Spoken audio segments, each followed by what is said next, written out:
What's up everybody, Kevin here, and we are back with another episode of 1 minute C# tutorial. In this video we are going to use split keyword. Now let's start the video.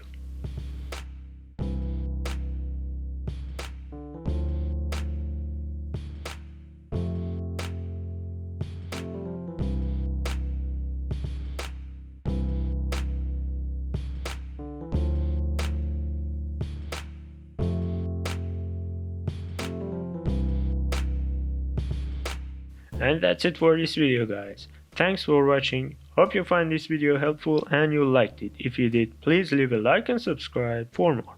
Hope you have an awesome day and peace out.